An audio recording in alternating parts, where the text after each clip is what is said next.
toată ființa mea cred în Cel ce face să-mi bată inima.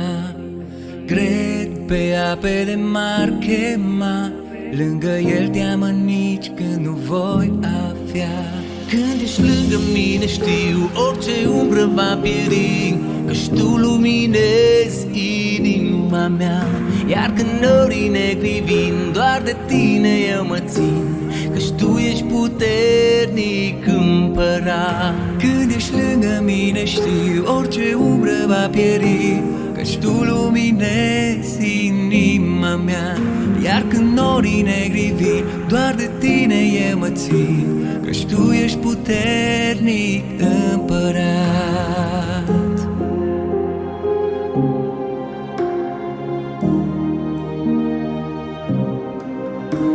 Știu, doar prin bunătatea Ta răsăritul de soare îl pot vedea.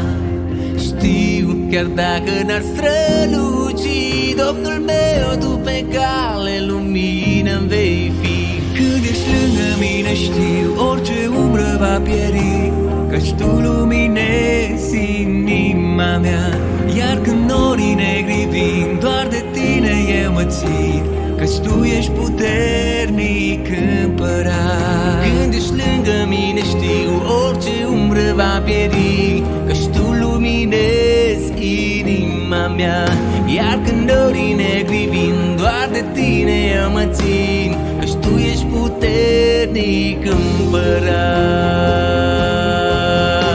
La pieptul Tău mă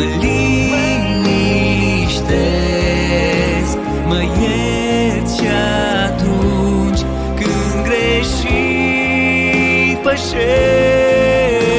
Mă porți cu drag și-mi dai curaj să merg înainte prin har.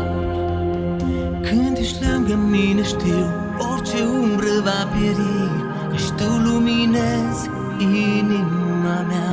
Iar când norii negri vin, doar de Tine eu mă țin, căci Tu ești puternic împărat. Când ești lângă mine știu orice umbră va pieri, căci Tu luminezi inima mea.